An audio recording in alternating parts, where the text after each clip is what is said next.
Hi everyone, welcome back to another video. Today I'm going to be doing, I guess, the second in a series of videos that I've done about the first games I owned for every console.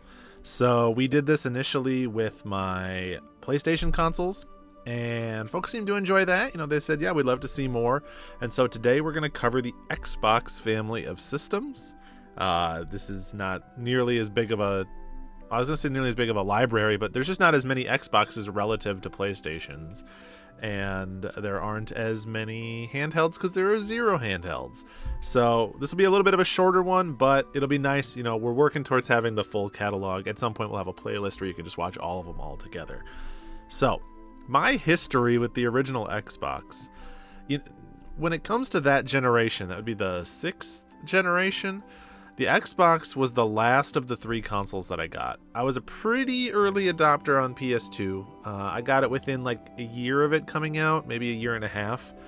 And then I got a GameCube not long after. I want to say I got a PlayStation 2 Christmas of 2001, probably. And then I got a GameCube the summer after that for my birthday. And so Xbox was the last one, and it was kind of like rounding out the set for me. But even though I didn't own one at the time, I had played Xboxes over at my friend's house. And I remember specifically being blown away that we could go to my buddy's house and he would have music installed on his hard drive of his original Xbox. And that was such a novel concept at the time, right? Where this is pre-smartphone, this is pre-basically any reasonable phone. This is pre-iPod. There's no other way to easily access your music other than just having a burned disc. And being able to listen to that music directly off of the Xbox was wild. But of course, I played a lot of games over at my friend's house. I would say for me, the Xbox really was the multiplayer console in that generation. I didn't do as much multiplayer on PS2. There was only the two controller ports, and I never owned a multi-tap, and I just feel like the focus for PlayStation 2, at least in my library, was on single-player games, right? I was playing stuff like Final Fantasy, Metal Gear Solid 2, Devil May Cry, and then GameCube, as Nintendo systems tend to be, for me, was more about the first-party Nintendo titles, which tend to be single-player. So, I was playing stuff like Sunshine and Metroid Prime. Now, don't get me wrong, I played multiplayer on those systems. Of course I played Smash Bros. Melee a ridiculous amount, but I was really focused on first-party Nintendo. But when it came to Xbox, that was where I got my multiplayer gaming in. And so I would say the majority of my early library was stuff that I could play with friends or bring over to friends' houses. So we can just get right into the first game here. I think if I had anyone out there bet money on what my first game was for the original Xbox, there would be no surprises. It's probably almost everybody's. And that is Halo Combat Evolved. This is the original copy, the Game of the Year edition, so you can see that I was probably a little delayed. I don't think this is the first printing of the original Halo. I'm actually not 100% sure. Although I do love, let's give some appreciation to the nice kind of not hologram, but or holographic, but just shimmer, the metallic shimmer on this case. It has it on the back too, which is a nice touch for the Warthog. That's pretty nice. But yes, I was the perfect age to be playing Halo with my buddies basically every weekend. I honestly had an ideal setup for LAN Halo. So I had 4 or 5 friends, all of whom had Xboxes, all of whom had Halo. So 2 of us would end up bringing our Xboxes together, and we would go to my buddy's house. My buddy's name was Paul. And he had this kind of perfect setup where in his room he had what at the time was a pretty big TV. This was post CRT, but it was kind of one of those still 4x3, almost like flat screen, probably rear projection TVs. But it was big for the time. Big. And I remember it was one of the first times I ever saw nice crisp 480p on a TV. It looked really good. And then out down the hall from his room, there was this kind of just sort of loft area. It was the top of the stairs, and there was a hallway there that went into all the different bedrooms, but there was room in this little loft for a CRT TV and a small like love seat 2-seater couch and a couple of tables and stuff. So we would hook one Xbox up in his room, and then someone would sit in his computer chair, someone would sit on his bed, and we'd run the LAN cable under his door down the hall and have 2 other people sitting out in the other room. And then we could play 2 versus 2, capture the flag, without being able to like have any potential for screen cheating or even any potential to hear what the other team was saying. It was so nice. So we could strategize with our partner. We could develop strategies about how we're going to, try to distract them over here and capture the flag over there. And it was just such a good time. I remember specifically we almost exclusively played on Sidewinder, which was, for those who remember, it was kind of like the long horseshoe-shaped snow level. And when we were sick of Sidewinder, we would play, of course, on Blood Gulch. And every now and then we would switch it up and play on like the map with all the teleporters and stuff. But really, it was mostly Sidewinder. I specifically remember that we were so jazzed because there was a period of time where we had, me and my partner had discovered a strategy where, if anyone remembers the map Sidewinder, this is very specific, but there was, again, it was this big horseshoe-shaped valley, kind of canyon, and then there were some ramps and like an interior that you could go down the middle of that horseshoe that would connect you over to the other side much faster. But the shortest path possible was blocked off with these big iron bars. There was like a, I don't know, like an overshield or something there.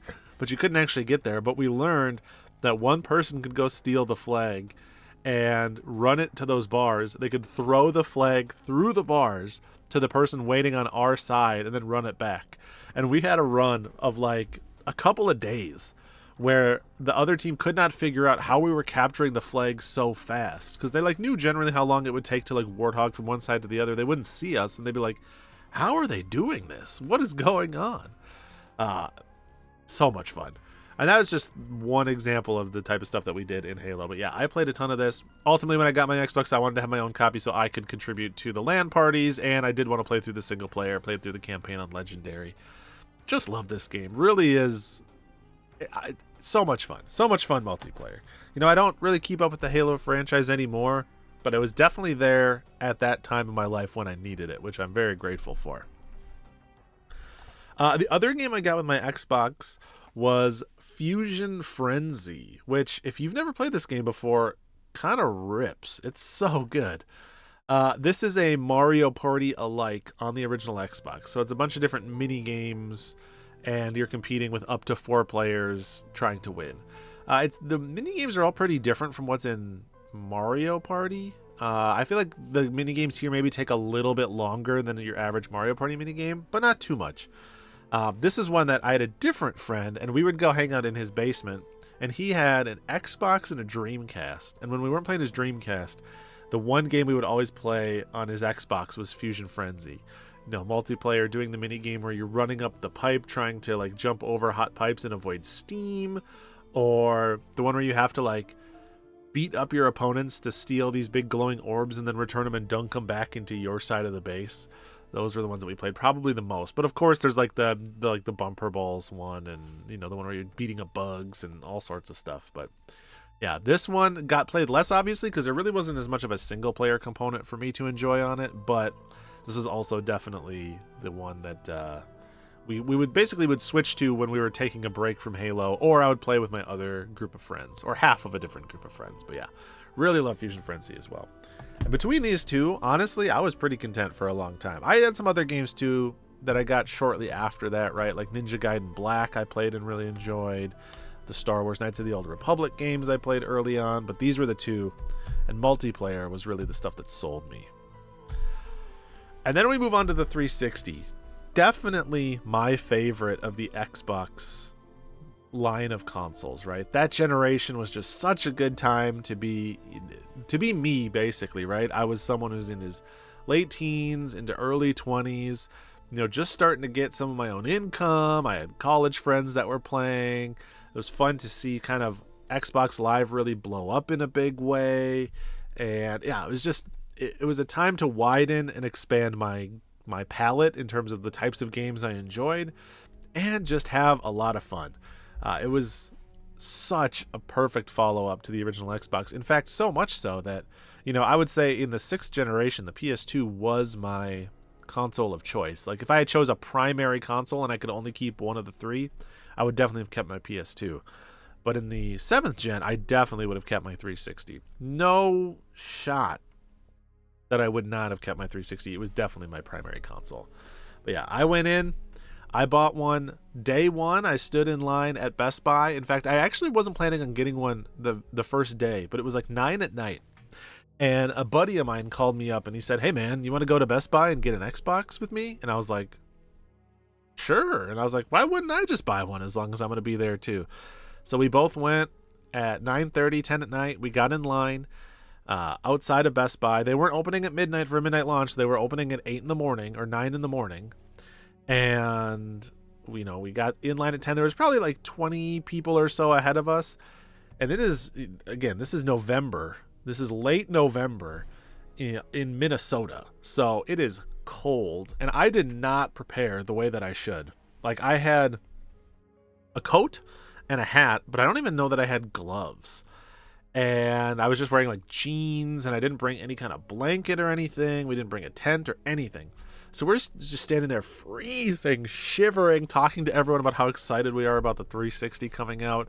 I remember at one point in the night, one of the people around us handed out hand warmers, and I was so freaking grateful that someone had hand warmers for me to like roll up and hold in my pocket and finally warm up my freaking hands.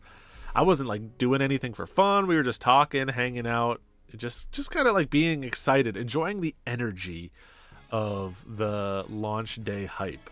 That's something that you don't really get anymore. And I understand that it's like not really realistic for a lot of people and isn't really feasible, but I do miss launch energy like that. Going to a launch event, waiting in line with a bunch of other people who are equally excited. It's more meaningful. It gives you obviously better memories than just clicking pre-order on Amazon and it's showing up, or racing to try to beat the bots to get a pre-order in these days is how it really works. But yeah, so we sat in all night. We did actually, I would say it was probably late in the morning, a friend of mine showed up, like 5 or 6, and he brought us some breakfast, I think, from McDonald's, and we could sit in his car and listen to music and warm up, so that was nice. But yeah, finally, at 8 o'clock, the doors opened at Best Buy, walked in, grabbed my, original Xbox 360, and I picked up 2 games with it. The first one, and this was definitely the one I was the most excited to go home and play, was Perfect Dark Zero. We got the limited collector's edition, got that steel book. I was a huge Perfect Dark fan on the N64. That was another game that I played multiplayer all the time. I had beaten the entire thing single player multiple times. I'd put 100 plus hours into Perfect Dark on N64, certainly. And so the fact that there was going to be a sequel, I was so excited. And of course, it's not what everyone wanted it to be. It was, a little bit clunky, didn't kind of have the same feel or the same energy or the same sort of snappiness of the N64 one. This was early in HD gaming, so they were just experimenting with shaders and reflections, and so everything in the game will just look shiny. It looked like it was coated in a layer of ice because they were so excited to have reflective surfaces. But that didn't stop me from playing all the way through the game and playing some of the multiplayer. I still, I got my money's worth out of Perfect Dark. And I didn't hate it at the time. I was disappointed, but I wasn't like, ugh, this really soured me on the experience of buying an Xbox.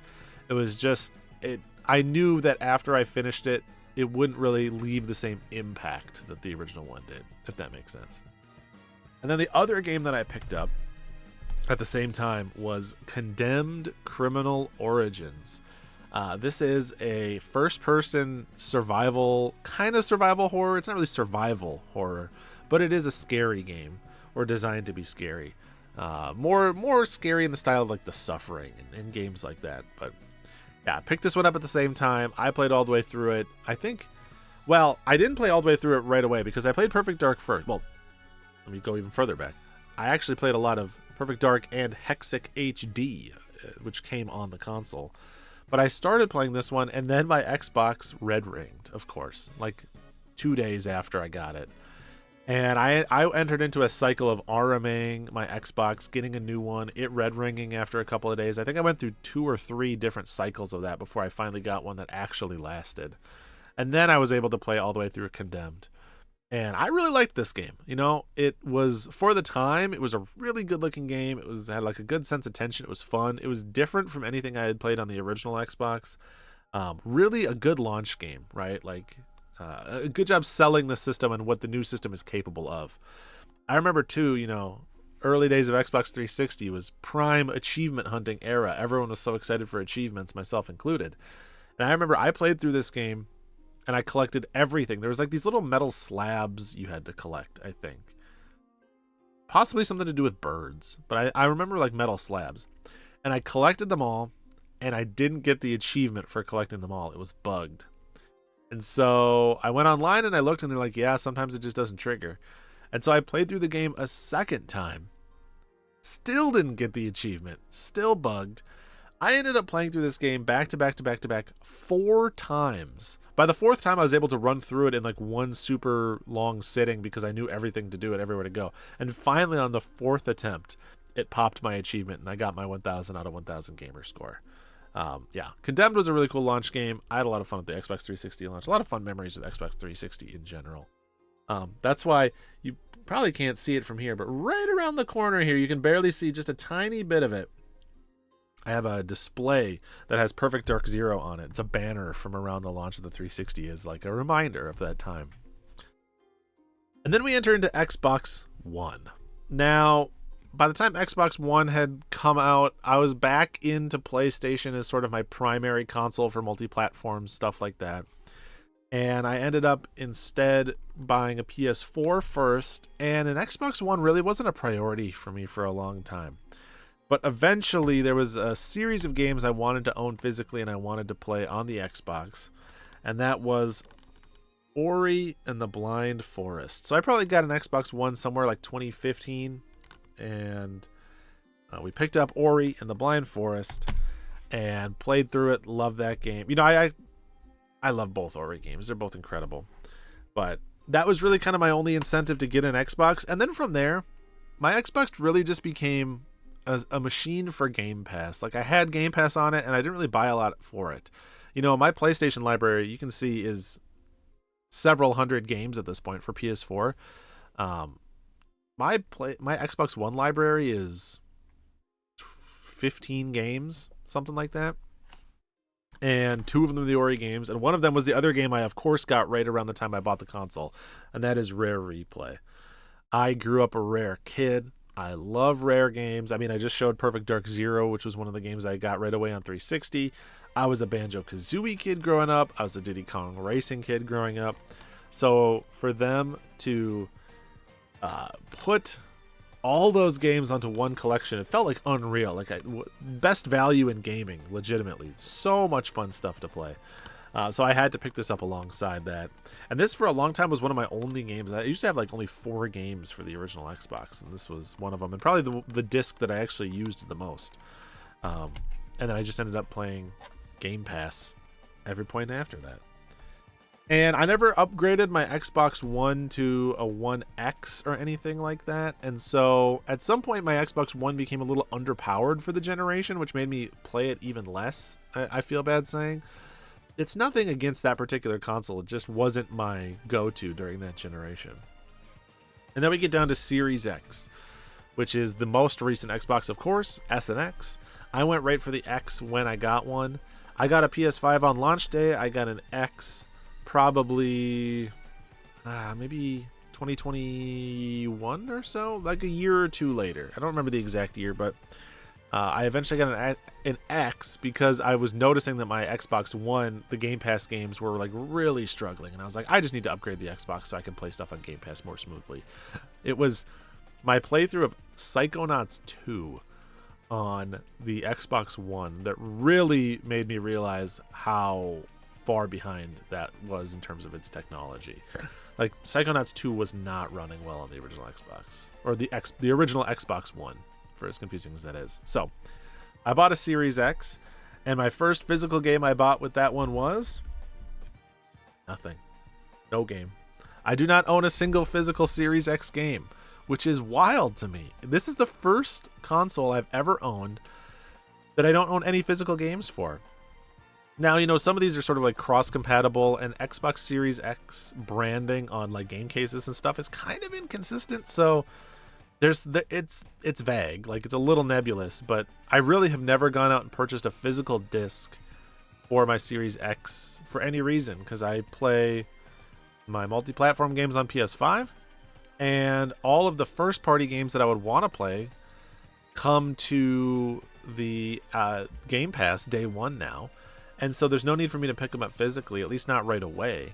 There are certain games that I play that I will ultimately down the line want to pick up a physical version of, but none of them are like a big priority for me right now, and I can wait until, several years from now when they're all $5 and just clean up on, first party games. So I don't know if that will ever change. We are halfway through this generation cycle now, and I still don't have any physical Series X games, but maybe I will sometime in the future. So I'll be curious to look back on this one in 5 years and see how much that collection has built up, if at all. Who knows? Maybe next generation I'll be back playing Xbox as my primary console. It's sort of ping-ponged every console generation, really. It was the PlayStation 2, and then it was the Xbox 360, and then it was the PlayStation 4. Now, the PlayStation 5 did keep consistent with that, so we're in 2 PlayStation cycles in a row. But maybe I'll switch. I am grateful for all the incredible backwards compatibility stuff Xbox does, so that is one incentive to go back to Xbox as a more primary platform. But I'm happy having it as a Game Pass machine. It's a great device, great, library of games. So that's my history. Those are my entire stack right here. Everything I owned launch day on an Xbox console. Well, launch day for me, I guess. Some launch day, some just personal launch day. Yeah, let me know, what were the first games you picked up for any of your Xbox consoles? Were you there for any of them day one? Do you have any launch day memories? I love to hear that stuff. Let me wade in the pools of your nostalgia. So, appreciate you sticking around. Until next time, peace.